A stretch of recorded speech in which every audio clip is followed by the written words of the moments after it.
Bismillahirrahmanirrahim. Assalamualaikum warahmatullahi wabarakatuh.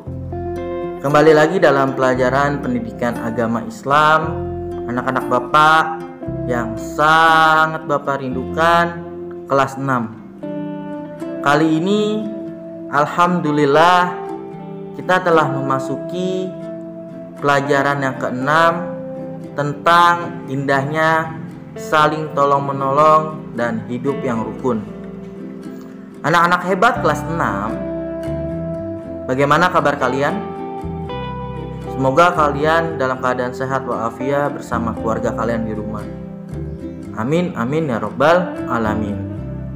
Sebelum masuk dalam pelajaran, Bapak mengingatkan kembali, apabila kalian dan keluarga kalian sedang di luar rumah, maka gunakanlah masker. Gunakan masker. Untuk apa? Untuk menjaga diri kita dan menjaga orang yang kita sayangi. Paham ya anak-anak ya? Baik.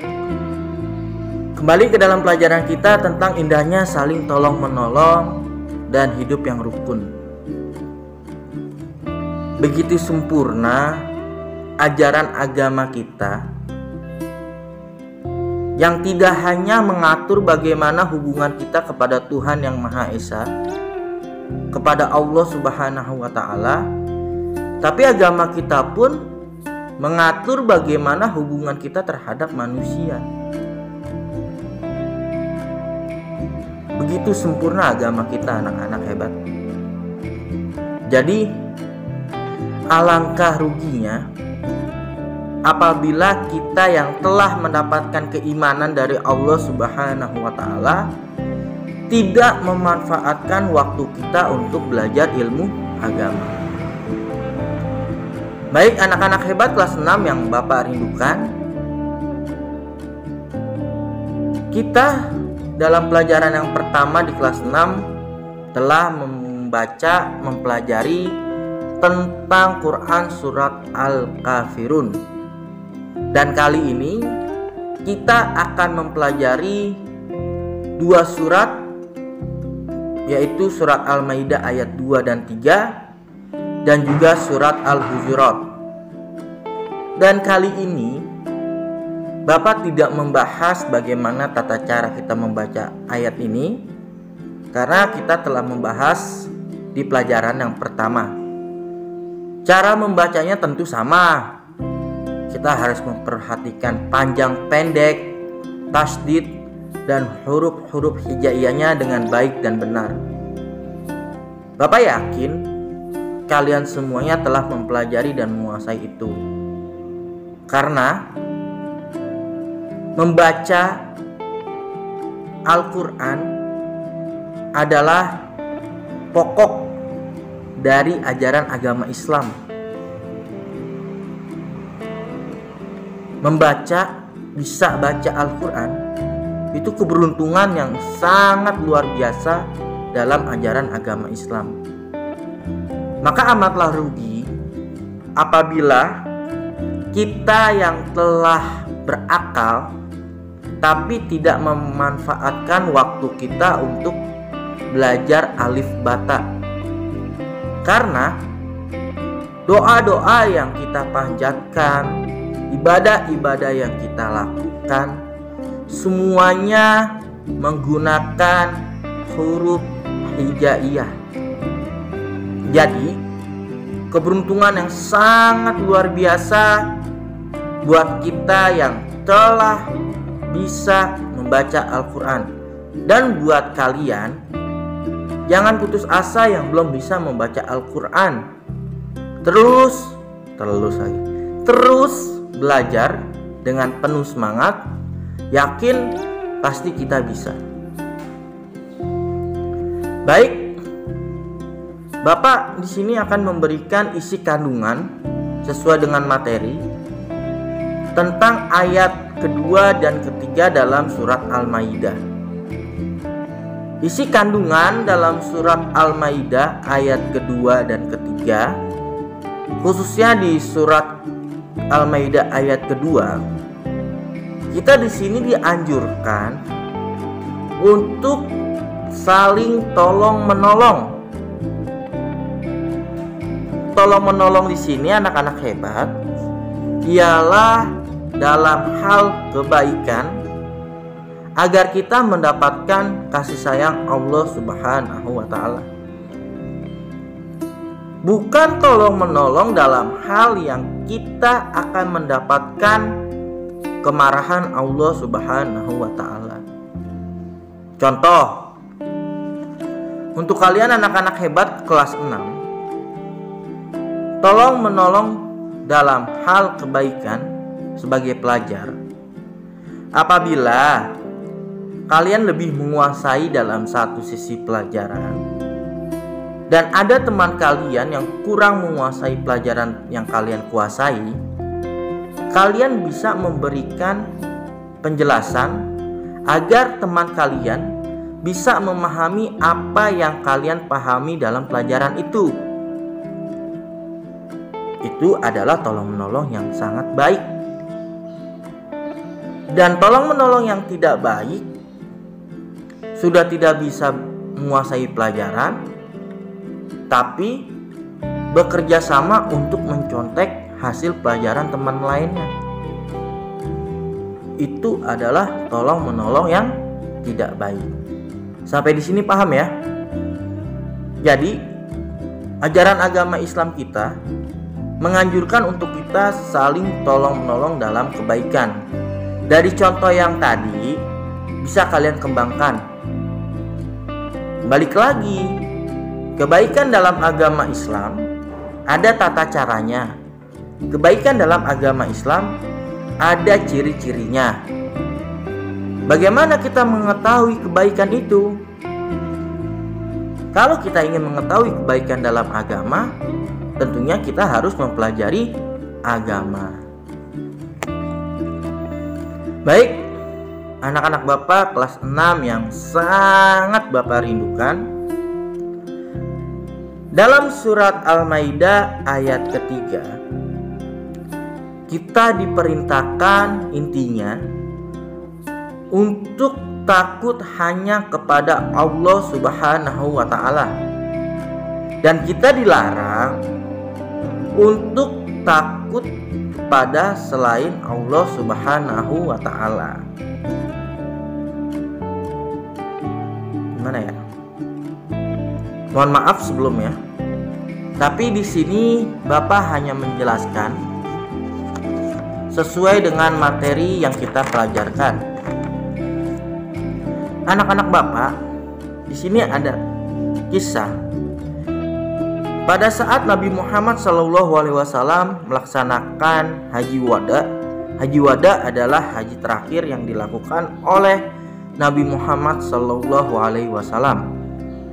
Allah Subhanahu wa taala menurunkan wahyu yang menyatakan bahwa pada hari ini Haji Wada telah kusempurnakan ajaran agama untukmu. Aku ridho agama Islam sebagai agamamu.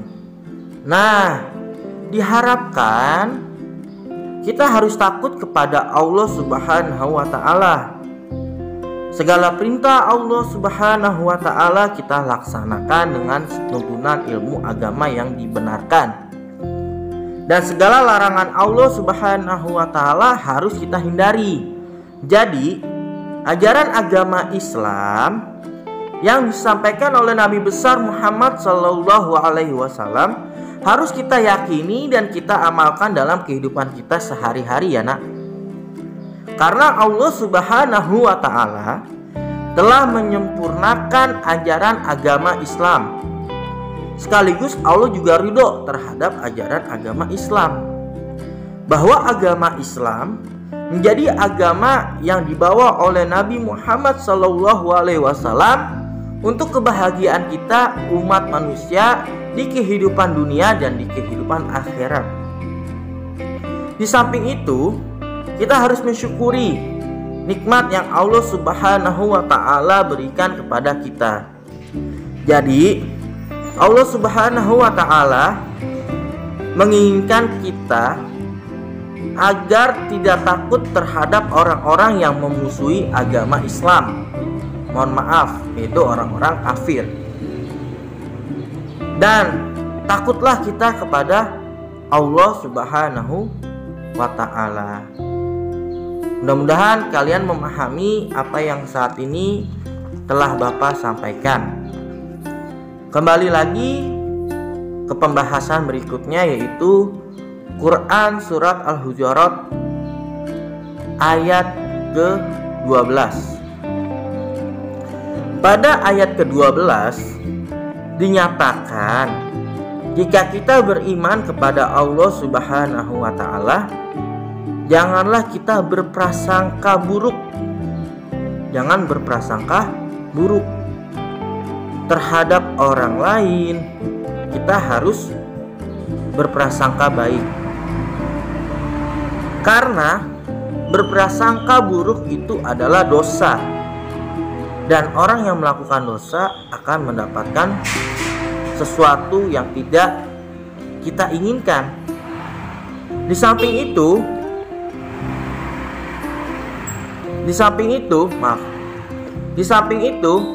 kita tidak boleh mencari-cari kesalahan orang lain, atau kita membicarakan orang lain di belakang orang yang kita bicarakan. Gosip. Zaman sekarang gosip paling enak. Kenapa bisa enak? Karena gak ada di dalam dirinya nilai-nilai pendidikan agama.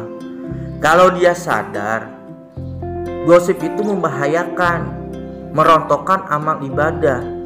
Kita sudah capek-capek ibadah, kita sholat, kita belajar tata cara berwudu, macam-macam air, kita sholat sesuai dengan rukun. Itu kan hal yang sangat berat ya.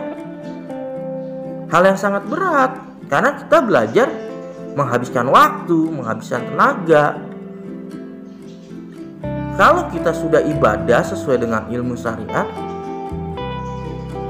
terus dengan mudahnya kita membicarakan orang lain, ngegosip, amal ibadah yang tadi kita lakukan dengan penuh perjuangan itu akan hilang. Lalu bagaimana? Capek-capek ibadah tapi nilainya kosong. Itulah ajaran agama Islam. Selain kita diserukan, diperintah untuk beribadah, kita juga disuruh menjaga, memelihara, merawat ibadah yang kita lakukan agar tidak sia-sia. Ada ibarat seperti orang yang memakan dagingnya sendiri. Itu buat apa? Ibarat itu untuk orang yang membicarakan orang lain atau bergosip. Jadi daripada kita bergosip, lebih baik kita habiskan waktu, tenaga, dan pikiran kita dalam pelajaran. Pada Quran Surat Al-Hujurat ayat ke-12, Allah Subhanahu wa ta'ala menginginkan kita untuk menjauhi sifat berprasangka atau mencari-cari kesalahan orang lain. Karena semua perbuatan itu adalah dosa ya. Allah Subhanahu wa ta'ala menyamakan orang yang suka bergunjing atau bergosip seperti orang yang suka memakan daging saudaranya yang sudah mati. Zombie. Tentu kamu merasa jijik kan ya nak? Oleh sebab itu, taatilah perintah Allah Subhanahu wa ta'ala dan jauhilah larangannya. Bagaimana kita bisa menaati perintah Allah Subhanahu wa ta'ala dan menjauhi larangan Allah Subhanahu wa ta'ala? Semua itu bisa kita lakukan ketika dalam keseharian kita terlibat dalam tuntunan ilmu agama atau belajar ilmu agama. Dengan kita belajar ilmu agama, kita terlibatkan diri kita dalam pelajaran ilmu agama, nantinya kita akan memelihara diri kita, merawat diri kita, menjaga diri kita dari hal-hal yang merugikan agama kita. Dan dalam Quran Surat Al-Hujurat ayat ke-13, Allah menyatakan, Tuhan kita menyatakan, bahwa orang yang paling mulia di sisi Allah Subhanahu wa taala ialah orang yang bertakwa. Takwa apa? Tadi habis sholat Jumat, misalkan sholat Jumat, atau kita sering sholat Jumat, khotib sering bicara, jadilah kita orang yang bertakwa, menjalankan perintah Allah Subhanahu wa taala dan menjauhi seluruh larangannya. Berat menjauhi larangan Allah Subhanahu wa taala dan menaati perintah Allah Subhanahu wa taala itu berat. Bapak saja belum sanggup. Tapi takwa ialah menjalankan semua perintah Allah Subhanahu wa taala dan menjauhi seluruh larangan Allah Subhanahu wa taala dengan kemampuan, dengan upaya kita sendiri. Tentunya kemampuan dan upaya yang kita lakukan diri sendiri sesuai dengan ilmu syariat agama. Jadi kalau kita mau jadi orang yang bertakwa, kita harus belajar ilmu agama. Tanpa kita belajar ilmu agama, kita nggak akan bisa menjadi orang yang bertakwa. Anak-anak Bapak yang sangat Bapak hormati dan sangat Bapak rindukan, oleh sebab itu kita sebagai manusia tidak ada, artinya kita tidak boleh menyombongkan diri kita. Paham? Kita nggak boleh menyombongkan diri kita. Kita diciptakan oleh Allah Subhanahu wa taala untuk beribadah kepada Allah Subhanahu wa taala. Beribadah kepada Allah Subhanahu wa taala harus sesuai dengan ilmu syariat agama.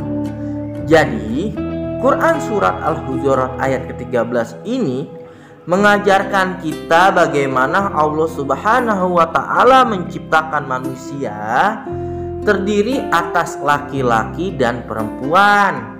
Yang udah laki ya laki, yang udah perempuan ya perempuan, jangan ketuker. Manusia itu suka berkumpul dan berkelompok sehingga mereka membentuk suatu kelompok atau suku atau bangsa, ya. Nah, Allah Subhanahu wa taala mengingatkan bahwa manusia suka berkumpul dan berkelompok. Ketika kita berkelompok, apa yang harus kita lakukan? Ketika kita berkelompok, apa yang harus kita lakukan? Yang harus kita lakukan ialah saling mengenal satu dengan yang lainnya. Dengan kita saling mengenal, kita akan memahami sifat dan hobi masing-masing. Dengan saling kita mengenal sesama teman, kita akan terhindar dari salah paham atau berprasangka buruk dan negatif. Dengan kita saling mengenal, kita tidak akan membicarakan teman kita sendiri atau bergosip. Dengan demikian, tidak ada di antara kita saling menganggap diri kita paling benar atau paling baik terhadap Allah Subhanahu wa taala. Sudah mengingatkan bahwa sesungguhnya Allah Subhanahu wa taala yang paling mulia. Allah Subhanahu wa taala sudah mengingatkan bahwa yang paling mulia di sisi Allah Subhanahu wa taala ialah orang yang bertakwa. Sungguh Allah Maha mengetahui lagi Maha mendengar dan Maha melihat. Jadi anak-anak, dalam pelajaran kali ini kita sangat panjang pembahasannya. Karena ini penting.